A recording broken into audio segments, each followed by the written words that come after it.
You're going to hell for that. That's why we didn't record that portion, and we just started now, and we're back. Welcome Yes, to Dream Idiots. this is indeed Dream Idiots, and it is appropriately named tonight. My name is Morris. The other fellow's Brian, the guy saying inappropriate things right before we get started. Each week, we tell each other stories and bring you along for the ride.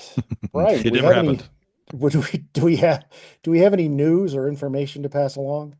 No news and information. We are working out some tech issues. Spotify got worked out apparently. If in the last day or two. So if you're listening to us on Spotify, you may have noticed the two episodes, 145, 144, I think may have appeared at the same time. Sorry about that. And I know that Spotify actually kind of feeds and a few other platforms. And so if your platform is Spotify dependent, you should be good to go. Anything that's Apple dependent has been up to date all along. And then we're still hammering out some issues with iHeartRadio based things, I think. And so we're getting there. Website's coming here soon, hopefully by the first of the month. So slowly but surely, we're checking the boxes. And there will be a telepathic version available for Patreon supporters, but we're Yes, we're still working on that. yeah, and the cranial implant is on the way. Is that it That's it. for announcements? Okay, let's get started. I get to go first. Episode 146. Brian, how many cities have you lived in? Have I lived in Yeah, two? two. Okay. San Well, Antonio and Austin. That's it. when you move to a new city, and I've lived in six different places. You might find yourself having to choose a side in a particular local debate. For example, when I moved to New York City, I knew immediately that the most important cultural capital I could have as a New Yorker is what baseball team I rooted for. Sure. Mets. So I faced a decision: Mets or Yankees. It was not a hard decision. Not being evil, I chose the Mets. No one roots for both teams. If they tell you that, they're lying or they're a sociopath or both. That's just the way it is. And now that I've alienated all those people who root for both the Cubs and the White Sox, the Dodgers and the Angels, let's throw in the Orioles and the Nationals as well, I've got a story that I'm calling A Tale of Two Cities Restaurants, Part One. Okay. We're going to start in Minneapolis, Brian. Minneapolis, Minnesota lies on both banks of the upper Mississippi River. The state capital, St. Paul, lies some 9 miles to the east. These two cities, plus outlying towns, make up the Twin Cities metro area with a population of, you want to take a guess at the population? Oh, it's pretty big. 1.5 million. 3.7 million. Oh shit. Yeah. Minneapolis has several public and private institutions of higher education, including the main campus of the University of Minnesota. The town has given us Prince, Husker Du, and the Replacements, who we saw give a stunningly drunk performance opening for Tom Petty in Austin one year. General Mills and Target are just two corporations based in this area. Apropos of nothing, it's also the birthplace of Pete Hegseth. So there's that. Hmm. Minneapolis hits number 94 on the usnews.com's Best Places to Live in the US in 2025 article, where the site ranks the top 150 cities according to four categories. They are value, job market, quality of life, and being a desirable place to live. Now, Minneapolis used to be as high as number 27 until the whole Pete Hegseth thing. For reference, Denver's number 40 on the list. San Antonio is 89. New York is 124. Don't get too excited, though. McAllen, Texas is number 48. McAllen is above San Antonio and Austin. Mhm. I apologize for the needless slam on McAllen. I spent a lovely week there one night. I do not apologize for the much needed slam on Pete Hegseth. I visited Minneapolis several times as a tween and teen during the summers. I loved going to Schinder's Books on Hennepin Avenue, eating at the Ikeban Japanese Steakhouse, and of course, rooting for the Minnesota Twins at the old Metrodome. Schinder's, Ikeban, and the Metrodome are all gone now, as is most likely the fella who offered to sell me drugs from his large duffel bag as I stood on the corner of 8th and Hennepin one fine summer day. But enough about me allegedly meeting Pete Hegseth. Minneapolis is the home to one of the great food rivalries in the United States. Matt's Bar versus the 5-8 Club. Have you heard of either of these places? No, no. Okay. Mm. Matt's Bar versus the 5-8 Club. I first learned about these restaurants watching an episode of the old Man versus Food show, the original one with Adam Richman. The rivalry involves the origin of a Minneapolis staple since the 1950s, the Juicy Lucy.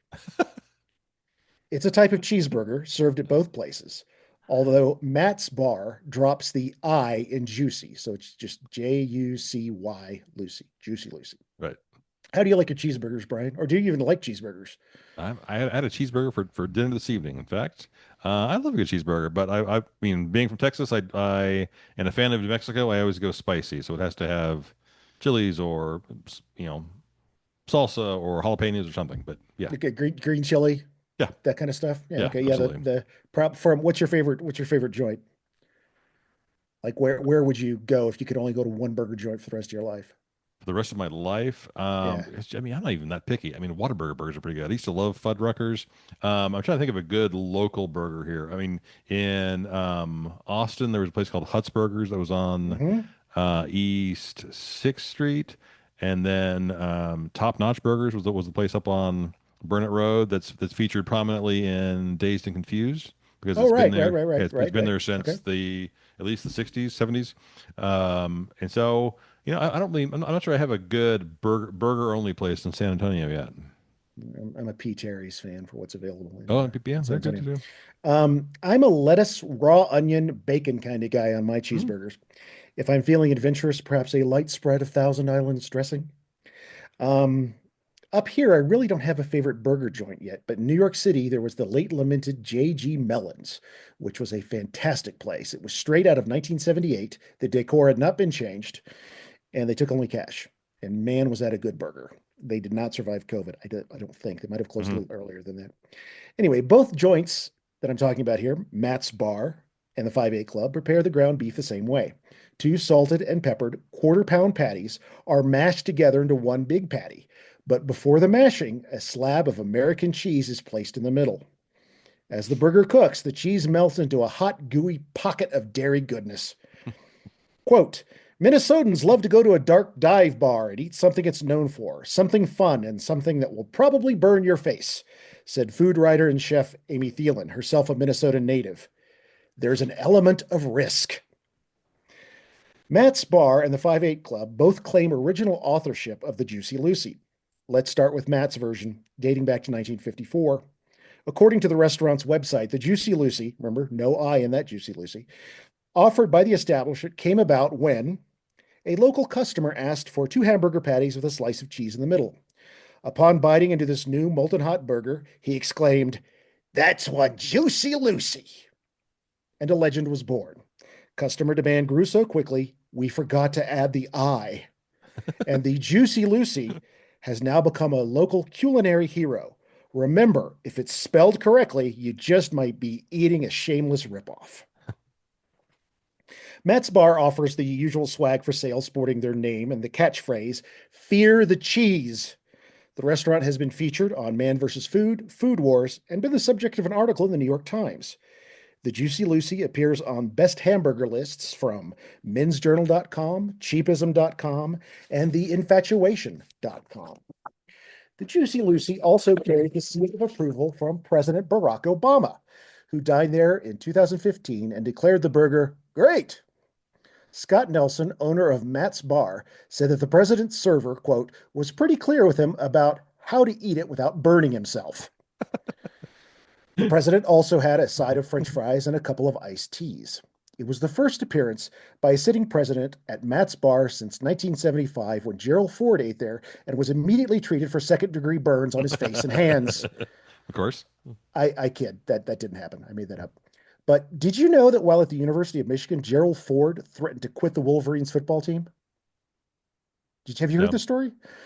Georgia Tech refused to play a scheduled game against Michigan if the Wolverines put a black player named Willis Ward in the lineup.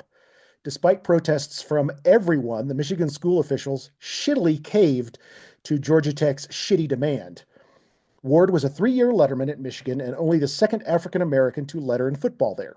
Gerald Ford and Willis Ward were best friends and roommates on the road. Ford eventually took the field in the Georgia Tech game, but only because Willis Ward asked him personally to do so.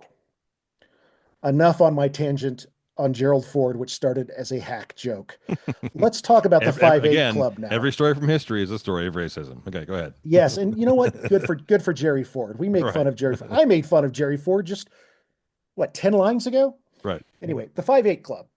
The 5-8 Club was originally a drinking establishment known as the 58th Street Club. It's the kind of place that could get you in trouble because it dates back to 1928. You may recall that the 18th Amendment was ratified in 1919. This made the production, distribution, transportation, and sale of alcohol illegal as of January 1st, 1920. The 58th Street Club served beer and liquor and had, quote, a light food menu. And what's that real estate saying, Bryan, about real estate? It's always Location, location, location. location, location, location. The 58th Street Club was way out in the countryside back in 1928, right next to a new airport. The building also had the rarity of an underground garage, which made the delivery of alcohol and alcohol accessories efficient. Prohibition ended in December of 1933 with the ratification of the 21st Amendment, a repeal of the 18th Amendment, sort of a legislative bad. The entrance to the club, both then and now, true to its heritage as a speakeasy, is still around the back. Since the 1950s, the 5-8 Club has served their version of the Juicy Lucy, offering not just the American cheese variety, but blue cheese, pepper jack cheese, and Swiss cheese as well. There's monthly beer pairings with burgers, leading George Motz, or author of Hamburger America, a state-by-state guide to the 150 great burger joints, to refer to the 5-8 Club as producing a, quote, upscale version of the Minnesota staple. The catchphrases of the 5-8 refute those of Matt's Bar. The 5-8 slogan is, not fear the cheese, but free the cheese. And the waitstaff wears shirts with the admonition, if it's spelled right, it's done right. The 5-8 Club appeared in episodes of Man vs. Food, Food Wars, and Chow Down Countdown. I'm not familiar with that one. And from a legal perspective, the 5-8 Club holds the registered trademark for the Juicy Lucy, spelled properly with the I. Mm. I've not mentioned the addresses of these two restaurants yet.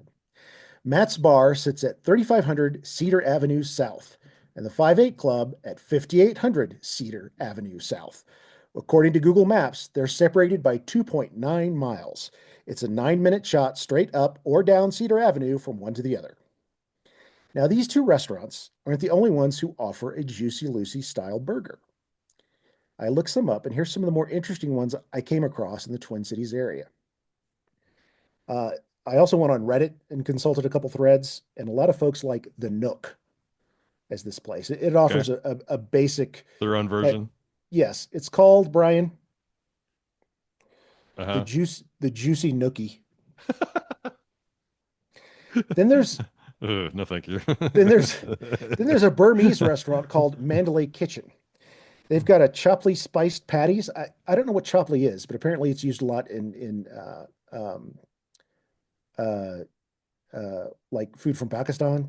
Uh-huh. Yeah, it's some kind of I'm really not sure what it is, but they have chopley spiced patties with cheese and avocado Dijon mayo, which I could quite frankly do without. Then there's the Groveland Tap. They have something called the Cajun Lucy. It's got pepper jack and jalapenos. Are jalapenos a big staple of Minnesota fare. of Cajun food? I know it's spicy, but yeah. The Francis Burger Joint offers impossible meat and black bean versions for those vegans among us. Mm-hmm. The Crooked Pint Ale House. And this one, Bryan, this is where, in my opinion, when I was writing these out, this is where I went from, I'm kind of hungry to, my God, I'm going to vomit.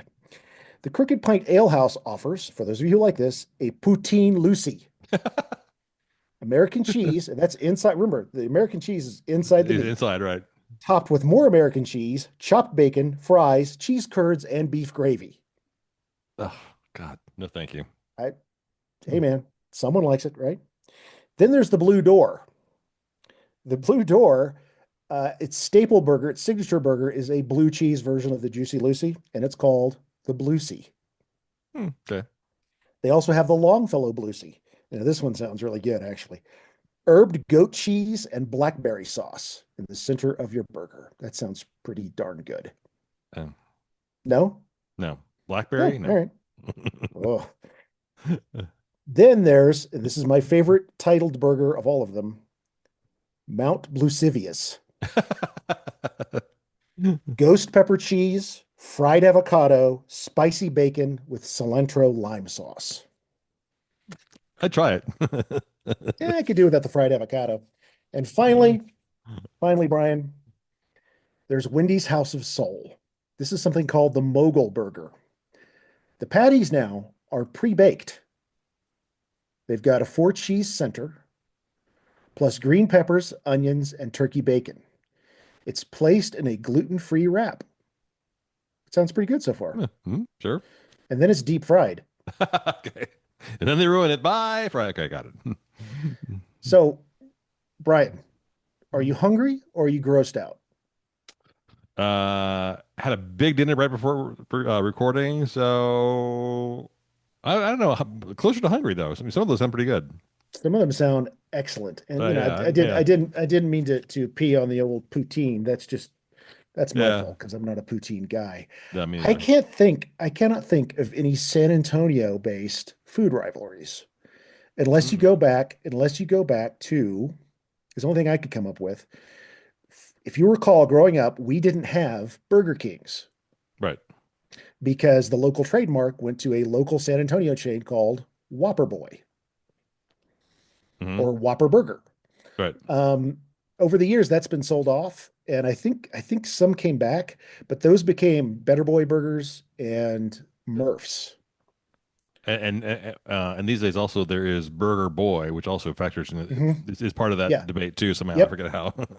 Right. Yeah. So, you know, it's kind of interesting the culinary aspects of how restaurants and things shape cities. I've got a book called Forgotten Restaurants of Denver, which is really cool. It goes into the history of like dining out in the 1950s and 60s. It's Hmm. really an interesting ethnographic look at how a city develops. This is the end of part one of two. We're going to head east next time for another battling restaurants rivalry, and we're going to Okay. switch up the foods. It won't be burgers next week.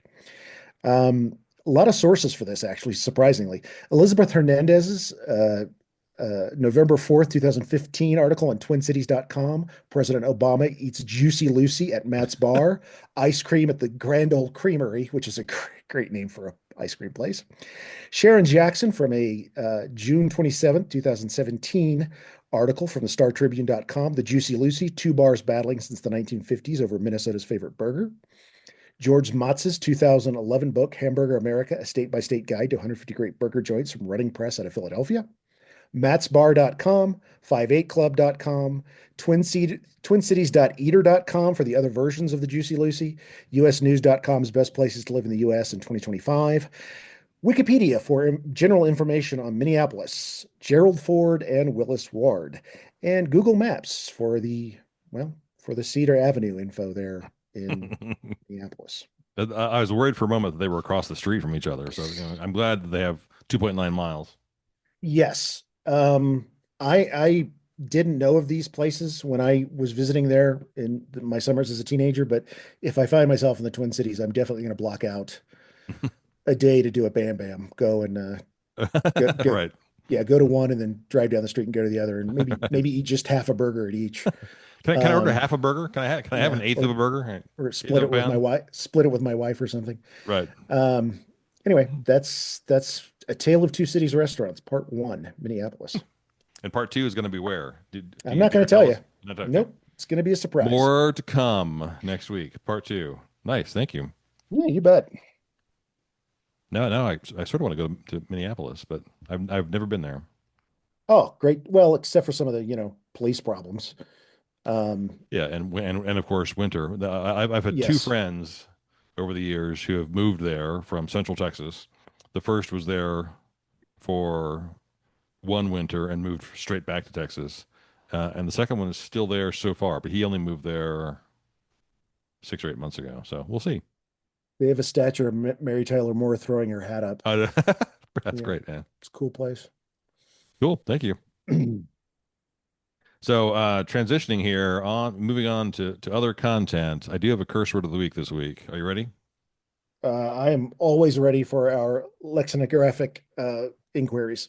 Okay. So if I were to call you a Dundee or a Dundee United, would you be pleased, insulted, confused, betrayed? A Dundee or a Dundee United? Okay, so the first things I think of are Crocodile Dundee. The second thing I think of is Dunedin. Is that in Scotland? That's as far as I can get with that. A Dundee. That's As yeah, new to me. spelled just like Crocodile Dundee.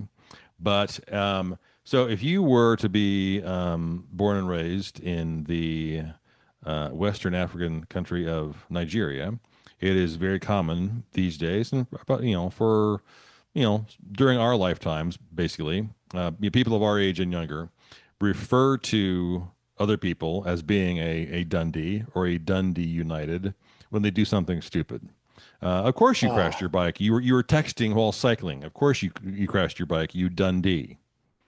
And the funny thing, the reason why I love this and why I think we should seriously consider adopting Dundee United as the official football club of Dream Idiots is because Dundee United, the city of Dundee, is actually in Scotland, okay. which is I'm no expert, is not close to Nigeria, but uh, people in Nigeria have no idea that the two are related, and so when younger people have learned that there's a soccer club called Dundee United, they think you've named a soccer club the Idiots. Why would you do that? That doesn't make any sense. Because here, if you're Dundee, that's like the worst thing to be called. What they don't realize is that's sort of a circular story. It's I don't know, it's a tautology or something. In 1972, uh, these days, Dundee United is a football club in the soccer in the Scottish Premiership, the highest level of football in Scotland. In Okay. 1972, Dundee United did a little exhibition tour, and one of the places they visited was Nigeria. And football outside of America is hands down the most popular team sport in the country, with the possible exception of cricket. Cricket is a weird, peculiar game that I don't understand. I don't understand why it's as popular as it is. But those two are sort of one and two. Nigerians and all Africans are crazy, crazy, crazy for football. So Dundee United comes to town. And Dundee United comes to town and they immediately stink up the place. They play a number of exhibition games against basically amateur teams, teams comprised of people who have other full-time jobs doing importing and exporting and doing whatever they do. But on weekends they go out and they play football. Dundee United comes and proceeds to have two draws and three losses during their time in Nigeria, get their asses handed to them, and what you might think, okay, this high level, this elite team is coming to play our local team, and we'd be pleased that our local team performs so well, and if, David versus Goliath, right? They exceeded expectations and they beat someone. No, no, no, that's not what they want. Locals wanted to see professional elite level football, and these guys sucked so badly during their time in 1972 that Dundee United became part of the vernacular. So, one idiot is a Dundee, a group of idiots is a Dundee United. So, I thought that was just sort of brilliant, Oh, that is awesome. and kind of tied in with our name and our theme in general. So, you and we're a Dundee United. Welcome to the Uh, Dundee United podcast. the thing that I think of immediately, first of all, I think I meant Dunedin, New Zealand. Is that New Zealand? Where's Dunedin? Anyway, All right, so um, Dunedin, I think there's also Dunedin, which is the Lord of the Rings reference I'm because, not thinking of a Lord of the Rings reference. well, it might be because, I don't know. So there are several places named after Dunedin, which is a reference somehow to Lord of the Rings. I forget how, The but other thing that it reminds me of, these guys being United fellas, Dundee Uniteds, is it reminds me of instances where the AAA club or the AA club for their parent baseball organization come to town, and I, the triple or the double A Astros, guys, the Astros come to Round Rock, and the Express kicks the shit out of them 11-1. I'm like, yeah, what? No. it happened once because I used to listen to the old Salt Lake Buzz, Back when Salt Lake had to have every team with a double Z in their name. And I used to listen to the Salt Lake Buzz, a beautiful little Franklin Covey Field there, the mountains in the background. And the Twins came to town. I was excited. I followed them because they were the Twins AAA club, and they came to town. And I think the Buzz took 2 out of 3 games from them. I mean, it's pretty interesting. So, Yeah. all right. So we have a new sports mascot The Dundee United. team that's down there with the Washington Generals and the old St. Louis Browns. Hmm. All right, thanks, Brian. That's Yeah. awesome. I'm gonna start using that. That's I wonder You if the Dundee. croc yeah, you Dundee. That just good stuff. Yeah. Anyway, so sort of before I get to the main story, I wanted to do a quick sort of update that ties into the story. So it seemed worthwhile waiting until I began here. So going back 6 weeks or so ago, we talked about surviving Trump 2.0, and shortly Right. thereafter, I kind of put out the call a little bit for advice, input, etc., on media sources to follow because accurate, decent media is getting harder and harder to find.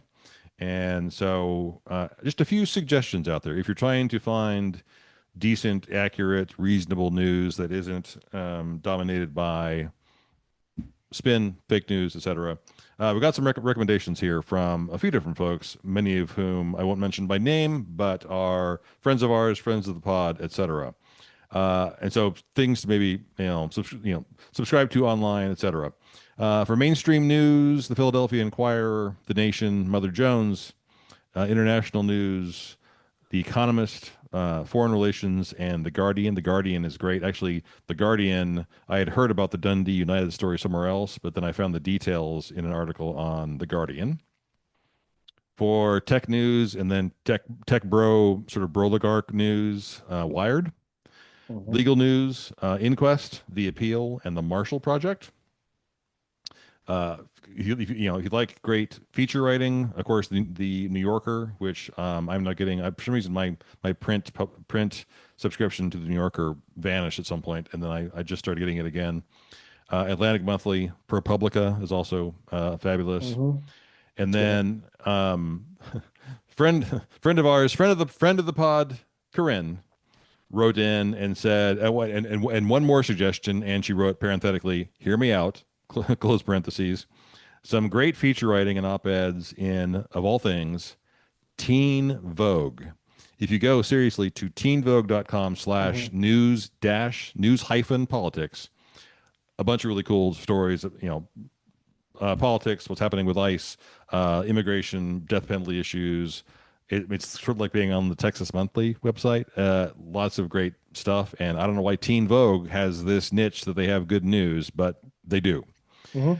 And then I've heard also, that. I've heard that before too. So really, yeah. okay. Yeah. So it really is true. And then also, since Trump and all that insanity, there's been this groundswell of independent groups that are basically supporting various federal government agencies and departments. So there is now alt national parks. So if you just seriously just Google alt national parks, um, they're just a group of individuals that are sort of crowdsourcing and sharing news. There's a Facebook group. There's a web page. I think the web page is our parks, either .com or .org. And it's just advocacy for national parks and making fun of our stupid fucking idiot president. And so, but there's actually is a lot of good information there. And then as a follow up, some of this I may have mentioned this before, but I have forgotten if I did, and if I've forgotten, our listeners have forgotten. Just as an aside related to surviving the current universe that we are in, pay for credit monitoring just because it's worth Oh doing. yeah. Uh, there are a number of services out there to where you can monitor to have your data sort of scrubbed off the internet because stuff randomly appears on various websites. You just don't know what's out there. If you don't already have one, there's now this trend where because Republicans are big into voter suppression, I think this is happening in Texas, but certainly other places where they're saying in future you won't be able to vote unless you show up at your polling place with the passport. And driver's license now apparently may not be sufficient. So get a fucking passport. I don't really know whether the Department of State is even now functioning under Trump, but if you, I mean, be just assume that it's going to take 6 months to a year to actually get the fucking thing, but get a passport if you don't already have one. And then one thing, I mean, I'll probably be buying a house here in the next, 6 months to a year, and I am not going to be putting that property in my name. I'm going to be setting it up under something else because I just don't want my name to be findable on the internet in any way, shape, or form. So something else that you can do. Fascists like to say that if you're not doing anything wrong, you have nothing to worry about. But I'm pretty convicted of the idea that that's horseshit logic and fuck these people. Protect yourself, protect your data, protect your reputation, and subscribe to some of these news sources because you can't count on CNN, Wall Street Journal, New York Times, any of those anymore because they're all bought and sold. Well, can I throw a few more out there? Absolutely. We just re-up to the New Yorker. We get Mother Jones. Um, Did I mention? I, I mean, I mentioned Mother Jones. Okay. you did, yeah. Yeah. And the Nation is another good one. I had a subscription to the Nation for years. Um, a friend of mine has been sending me a lot. Friend of the pod, Rick, has been sending me a lot of articles from the Atlantic. Mhm. Yeah. That's on my list. I also listen to the BBC and the Yeah. CBC out of Canada. Canada. Yeah. Yeah. And Oh I yeah. heard a recommendation in another podcast today that the English version of Al Jazeera is also a worthwhile source to check out Okay. when you're trying to get a perspective on the world around us, which is Right. why I turned to BBC and CBC as well. Right. So I've not checked out Al Jazeera English. It's on my list, and I think I'm going to go ahead and get a subscription to the Atlantic because poor Rick is just sending me all kinds of articles, and I think I just need to go ahead and get it because everyone has been absolutely worthwhile reading. Yeah. I used to get the Atlantic. I mean, I'd get the hard copy. It is the Atlantic because we all now, every American everywhere, I think now has some level of ADD, and the New Yorker still has things that are sort of slightly more digestible. The Atlantic, the cover story for the Atlantic every month is 15,000 words.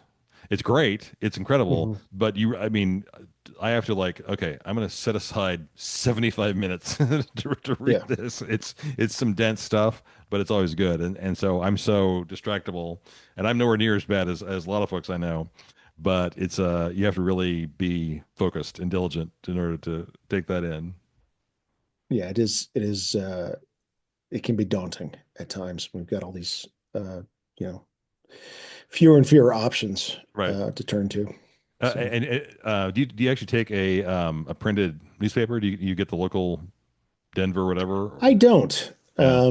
I think we've been thinking about doing that too, Right. just to get the local perspective on it and to support the print medium, which is, of course, Right.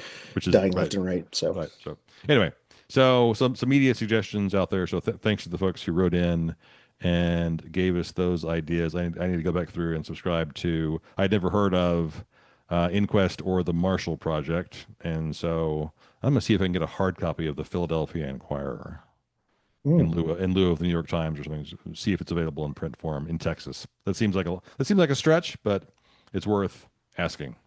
So anyway. I had to explain to my kids there used to be a time when there's an evening paper and a morning paper for in your market, and Mhm. that's no longer a thing, really. Nope. All right. So I was delaying mentioning that because that ties in, as you will see, to my story this week. So we're doing a little bit of history here. So Marion Marguerite Butler was born November 25th, 1929, in Germantown, Philadelphia. She was born to a single mother who gave her up for adoption pretty much immediately. Years later, Marion would seek out her mother only to discover that she had gone on to have other children whom she kept. And this sense of abandonment and betrayal would sort of inform Marion and affect her for the rest of her life. She graduated from Girls High School in Philadelphia, and as a younger woman, she became very, very politically active and was involved in a number of organizations. She was courted by the Communist Party of the USA, and they saw her as a potential leader pretty much from the beginning. She was the Philadelphia chair of the Fair Play for Cuba Committee Oh my and was goodness! Wow. and was very involved in the civil rights movement as an African American woman, and she organized volunteers. She filled up 5 buses full of volunteers that traveled from Philly to Washington for the March on Washington for Jobs and Freedom, and she also worked in efforts to desegregate Girard College. It's called Girard College. Is actually a primary school in the Philly area. For a number of years, Stokes worked as a librarian for the Free Library of Philadelphia. It said in the notes that she worked there for nearly 20 years. She was fired at some point during the 60s, unless she started working there as a teenager, which I guess is possible. I don't know how she could have worked there for 20 years, but at some point in the 60s, she was fired. And it's clear that she was let go because she was becoming more and more political, and it was just not worth the controversy of having her on the staff. Uh, and you know how it is sometimes viewed, often viewed as sort of racist when white people refer to black people as being articulate? Oh yeah.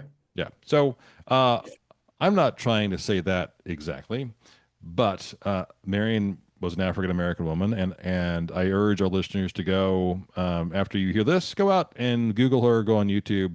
There is a fair amount of video of her, and watch a video of her basically doing anything.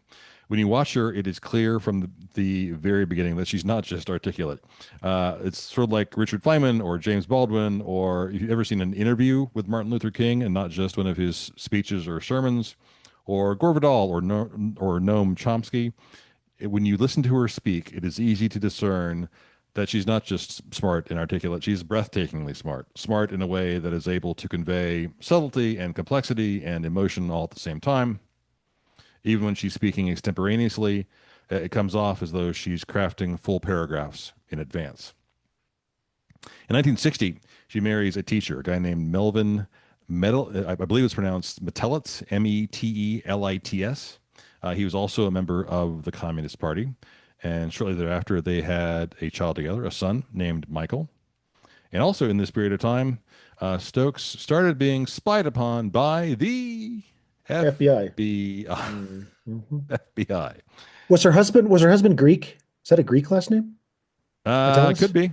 Okay. Could be. Just I don't curious. know. I'm sure. So the FBI is spying on this woman. Right. Okay. Well, because Yeah, she's okay. black and she's Yeah, smart and she's sure. pushing the envelope and she's doing things that she's not conforming. So she's not doing as she's told.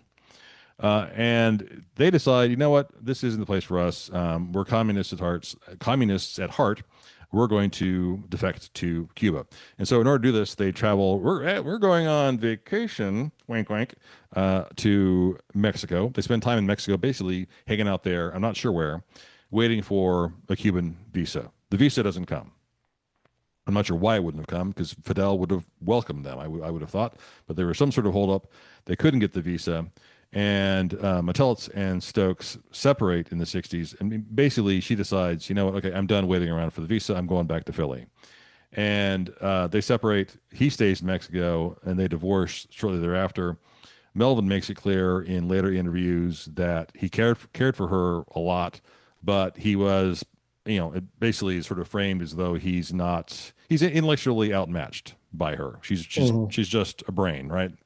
And he's perhaps a little jealous of the attention that she's getting, and she's being courted by these groups that want her to serve in leadership roles, and he's not as well equipped.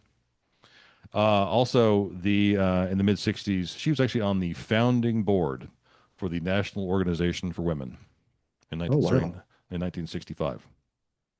So she's back in Philly in 1967. From '67 to '69, Marion starts to produce a Sunday morning television show in Philly called Input with her second husband, a guy named John Stokes. I started referring to her as Stokes before I mentioned the fact that she'd married a man named Stokes. So this is basically public access in Philly. And the focus of this show was entirely, social justice issues. It seems clear that Stokes comes into their relationship with a fair amount of money from other business or other, perhaps family money, but that's a little bit unclear. Maybe Marion had done well for herself as a leader in the '60s, but neither one would really ever have any sort of traditional job, as far as I can tell. They lived in downtown Philadelphia, right off of Rittenhouse Square, in a building called the Barclay. It's one of the most, at least at the time, well-known, well-to-do addresses in the city. And in the late 60s, Marion, not surprisingly, I guess, developed a love for the original Star Trek series, Huh. which she appreciated because, at least in that world, race and gender didn't matter, right? Various characters would come and Mhm. go, and there was never that was never the biases were never portrayed in that universe. Captain Kirk got a little handsy though. Well, yeah, that's true. Yeah. Um, so I'm not completely certain when the first videotape recorders were released. In our household, we were always very, very late adopters because my parents were just like, I don't know, they were scared of all that stuff, and my father hated television. We're not doing that. So I think we got our first VCR. I was a sophomore in high school, maybe like 84 or five. Hmm. And so somewhere in this mid 70s, late 70s, Marion and John Stokes get their first one. Probably Betamax, but I'm not sure on that. And so Oh. she's and so she starts recording the shows that she likes at the time. Uh, Star Trek, of course, Nightline, Oprah Winfrey, The Today Show, Divorce Court. A little bit later on, The Cosby Show. That didn't age well, but Um, and she presumably didn't use the term fake news, but again, she's incredibly smart and she's concerned about memorializing the truth. Uh, and so by 1979, she had sort of become obsessed with this idea that truth needed to be saved, it needed to be contained. And truth mattered, and she saw fake news before fake news became a thing. So her obsession either coincided with a certain big news event in late 1979 or perhaps was caused by it. You want to guess what the big late 1979 news event was? The Iran hostage crisis. You guessed it. Oh wow. So, tail end of 1979, the American embassy in Tehran is taken over. I believe 60 hostages that was the head count of the Americans that were held there. So, Stokes is now watching the news nonstop, and she is convinced that there is a shifting narrative with this story. The Iranians and Ayatollah Khomeini are claiming that some of the Americans in the embassy are not students. They're not embassy workers. They're not, diplomats. They're actually CIA operatives doing shitty things that are improper and they shouldn't be there. America obviously denies this, but this story, in terms of how it's covered in the media at the time, vanishes, rather quickly. So Marion starts recording more and more and more. She sees and she knows that people in power are able to influence, if not outright control, the narrative of this story, and she wants to keep. And she's recording these stories basically as evidence. So in 1979, I'm not sure. So CNN came on in the very early 80s. I want to say 81. And this is Hmm. this is the advent of cable television and cable news and 24-hour news. And so this is the window of time where when you and I were smaller children in San Antonio, Texas, there was Channel 4, Channel 5, Channel 9, and Channel 12, NBC, CBS, PBS, ABC, right? That was it. Uh, There might have been a Spanish language station as yeah, well, right. but And then yeah, KABB was the independent channel where you could watch the monkeys and the monkeys reruns and not much else. Uh, that wasn't so until much later though, right? Or was that no, that was a UHF channel. oh, it could have been Yeah, could have been. I I forget think. now. So, but this is when this explosion of going from 4 channels to initially Hmm. 80 channels and then 300 channels starts to explode. So by the early 80s, family outings for Marion and her family become dominated by basically when do you have to change out tapes? How long for the most recent tape? If you put in a VHS tape, I recall doing this for Hmm. recording comedians, recording David Letterman, recording Cheers, whatever the hell it was. If you put your recorder on EP mode or sometimes it was called SLP mode. On a standard VHS tape, you could get 6 hours of footage More or less, yeah. at the lowest possible quality. But you could get the most time. So every 6 hours, when tapes ran out, they started to add more and more VCRs and more, and presumably, I don't think they had a switcher in there. I assume they had multiple TVs and multiple VCRs for each TV. Marion and her husband would start switching out all of these tapes, and they just kept recording, and they recorded basically everything. Later in life, when she was less agile, Marion had a helper that basically helped her with the task of swapping out all the tapes because she didn't want to be judged, or maybe she had some sort of weird embarrassment about the consumption of VHS tapes. She managed to arrange to have blank tapes delivered to her apartment. Would assume almost daily, certainly weekly, in large black trash bags because she was going through so many of them. Later in life, John passes away, I believe, at some point during the 90s. Later in life, she would have a full-time secretary, a full-time nurse, and a chauffeur. And were often involved in the endless grind of swapping out tapes. By the time 9/11 rolls around, she's recording basically several channels: MSNBC, Fox, CNN, C-SPAN, and CNBC, 24 hours a day. By the end of her life, you want to guess how many tapes she had in her possession? 40,000. 71,000 tapes. Holy shit. Stacked in her home and in her apartments. She rented out storage facilities, and she had a total of 9 apartments.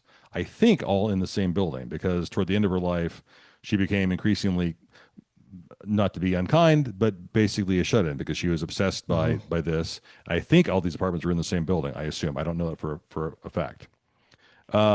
She just became obsessed by the fact that if she didn't record it, no one else was going to, and that this news was going to just vanish. It wasn't going to be archived, and she proved to be right because there's all kinds of stories where the original tapes of huge news event X, fill in the blank, wasn't kept by CNN, whatever it was.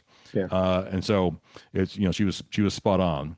Her son Michael Metellitz told WNYC that Stokes, quote, channeled her natural hoarding tendencies to the task of creating this archive. So again, it was basically, by the end, 24/7 coverage of Fox, MSNBC, CNN, C-SPAN, CNBC, and other networks. She had a total of 8 separate VCRs in her house. And she also had 1 VCR set aside just to record local programming from Boston. And again, so born in 1929, she didn't pass away until December 14th, 2012.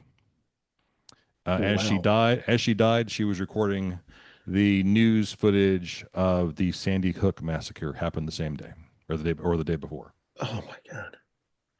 So Stokes' collection is not the only instance of huge amounts of footage being archived in this way, but this is very, very unusual. And as I said, networks, trash tapes, reuse tapes. And so, really going forward, if you ever watch a documentary and you see archived news footage that's yanked from any network from the 80s or 90s, she's probably the source because they didn't keep it. Wow. Right. Well, the tapes cost money. You got to bulk them and start over, right? I mean, right, exactly. That's NASA even did that, right? All this stuff from NASA was reused because they reused tapes.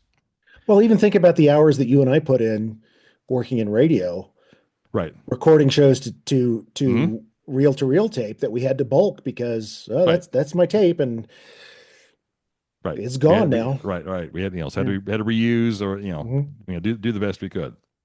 So obviously she had money. How did she have money? Well, her husband John Stokes must have brought a fair amount of money into the relationship.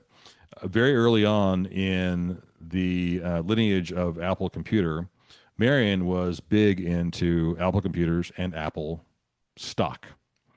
So she was a very early adopter. They bought lots of stock, and basically the fact that she bought Apple when she did was what she lived off of. She made a ton of money off of just Apple and Apple stock. Wow. And she gave this advice to many other members of her family who did the same thing and who also basically retired on their 1982 investment in Apple. She also, uh, during the course of her life, bought tons of Apple products and Apple computers. At the time of her death, they found 192 Apple computers in her possession. They were all unopened in a climate-controlled storage garage. They were eventually sold off, I think, on eBay to somebody. Again, invested heavily in Apple stock. Her in-laws did as well, and she apparently felt a strong and peculiar kinship with Steve Jobs, a smart man who was perhaps misunderstood and who had been given up for adoption. So she felt connected to Wow. him. When Steve Jobs died, she said to her son, I'm surprised you didn't call me yesterday to console me when Steve Jobs died. Wow. And Michael was like, what? I mean, he knew the connection, but like, yeah, you don't know Steve Jobs. He's not, what are you talking about? That's weird. But anyway, she It's felt, almost like she had a parasocial relationship through the Apple products with yeah, him, yeah, right? I right. Yeah, mean, right. Very yeah. much so. Mhm. So Stokes also, uh, read somewhere between 6 and 12 newspapers every single day, and received between 100 and 150 monthly periodicals. But again, because she has this hoarding gene, she doesn't throw them away. So again, in these apartments, she had piles and piles of magazines and newspapers. Mattelitz also told the Sun told WNYC that in the 70s he recalled going to bookstores. This is in the 70s, mind you, and every single time they'd walk into a bookstore, they would leave with hundreds of dollars worth of books every single time. I mean, they claim that she had read them all because was a voracious reader. You can see photos and video of this. This is sort of like Collier Brothers, just stacks and stacks and stacks of books and magazines and boxes and just stuff across 9 apartments. I'm not making fun of her. I just think it's an interesting dichotomy that she is like this. She also collected toys and dollhouses and other things. One of the things that in one video I saw related to her family, one of John's adult daughters, one of her tasks that she would offer to do very often when she came over, as Marion is getting older, the daughter-in-law would come over or stepdaughter rather would come over and ask, is there anything I can do? And Marion would say, yeah, it'd be great if you would label some tapes. Yeah. It's like I've got too many tapes. They need labels. We have to figure out which label goes on which tape. Uh, Again, later in life, she meticulously, endlessly recording tapes, going through newspapers. Practically every day, she would want to be driven. Again, she had the nurse, the personal secretary, and the chauffeur. Every day, the chauffeur would drive her to a nearby restaurant where she would have one Tanqueray gin martini with a twist. I can sort of support that. When she died, the entire tape collection passed to her son, Michael, with no instructions on what to do with it. And he decided that this was her legacy and it needed to be cared for. And, as a it's always, the value of all these tapes cannot be expressed. But No, also, it's a cultural treasure. I mean, right, it's right. And also to honor her, he worked for. She died in 2012. He worked very hard to figure out how to, okay, what do we do with this? Who's actually going to use this? He wound up donating it to the Internet Archive. They're headquartered in San Francisco. All yeah, of these tapes filled 4 shipping containers and had to be shipped from Philly to California at a total cost of $1.2 million. dollars. no, Oh, stunningly $16,000. That's a bargain. oh, That's like there's no fucking way that's well, he that's. didn't get insurance. I That's guess what was not. throwing me off. So this was the largest collection of data tape, anything that they have ever received. They are apparently now going through the process, which will take hundreds of years, I guess. I don't know, to digitize all these volumes in basically a round the clock Mm. process. Here's what you Uh, do. Here's what you do. You go to a local university, You get some teaching assistants who are working on their master's degree or their doctoral degree. Right. You get them to recruit 10 undergraduates each who want extra credit Right. or like Come give practicum us 5 hours hours. a week. Right. Yes, and then you unload because graduate students don't have enough to do. You Right. unload them on this catalog and just let them go at it. And Right. they There you get go. like and the graduate students get the benefit of running a program like this, and the undergraduates get credit hours. Right. That's what you do. Well, I'm not exactly sure how they're doing it, but they've so far spent $2 million working on it. There are quote Well, then they didn't 20 use graduate students. no, no 20 digitizing machines. I don't know what that means, but they are still working on it. As of exactly 3 years ago, they are still working on it due to lack of funding.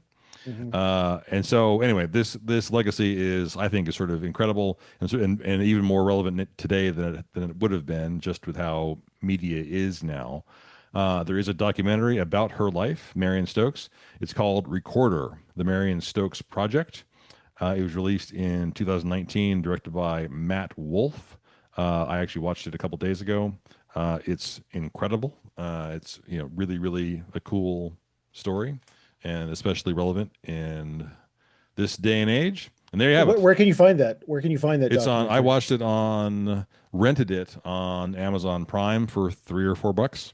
Um, Well worth I, I it. Okay. I believe it was available for free on at least one other platform. So if you just Google Recorder Marion Stokes Project, and it'll come up. There's a website. Wolf has put out a book as well, but it's available on 6 or 8 platforms worldwide. I, um, I'm a media scholar. How have I not heard of this woman? I mean, I've been out of academics for a while now, but my I don't know. goodness, what a I've story. I've been holding this story back for 18 months or 2 years. I knew this story a long time ago. You deprived me of it all this time, Brian. So a couple observations. Uh-huh. Uh, One, I went through a period where I was recording because I knew I was going to write a doctoral dissertation that involved science fiction television. I was recording a ton of science fiction shows in the 90s, in the mid 90s. Mhm. And it was hard for me to keep up. I had a dual deck VCR. That's all I had. It was hard for me to keep up, let alone hours and hours and hours and hours of news footage. That's just bonkers. I mean, Mhm. that is, and the second observation is that it is interesting when the can you hear that? Nope. My dogs are going crazy. Um, wow. Um, uh, how she almost turned a hoarding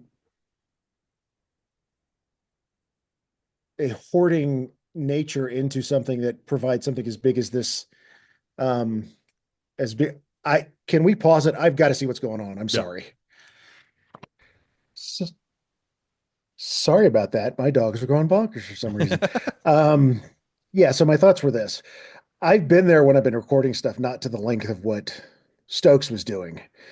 Second thing is that I wanted to say was that I also had to do the job on the other side as a graduate student. There was a local reporter who was retiring, and he Mm. donated his library of stuff to the university. And I would spend like 5 hours a week going to this special place on campus that housed these just was an archive that housed boxes and boxes and boxes of stuff, right? Right. Just and it could be on Betamax, VHS, 8 millimeter film. I mean, he had footage from like the Utah Stars of the ABA. I mean, it went back 30 years in his career.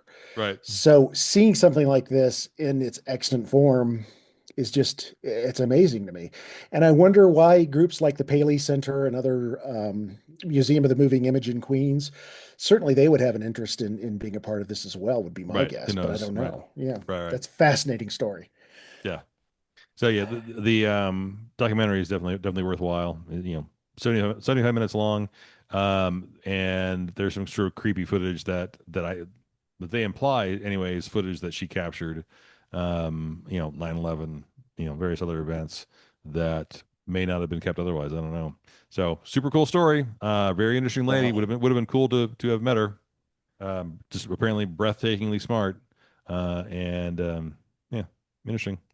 Oh, she must have been living in Philadelphia when the move bombing happened too. Hmm. When that city block got taken out by the Philadelphia Yeah, police. it's actually referenced in the Oh, is docs as it? well. Yeah, Okay. yeah. So Wow. yep. So there you have it. Amazing. Marion Stokes, American hero. Very Well, I cool. almost feel bad doing a story about hamburgers earlier, Brian, but that's what you get. That's what you get with our show. Yeah. You So, never know what's going to sometimes you happen. get highbrow and sometimes you get Morris's story. God dang That's it. right. Yes, exactly. Uh, All right. thanks, Brian. I'd never heard of this lady. This is amazing. What an amazing story. Very Um, cool. Okay. all right. Well, Yep. Well, thanks for thanks for listening, listening, folks. folks. Jinx. Ah, And and check us out online, please. Go hit dreamidiots.com. New website's coming here soon. If you want to drop us a line, you can do that at dreamidiotspodcast@gmail. We're on Facebook. We're on Instagram. We're on YouTube. We have lots more tech stuff being rolled out here fairly soon.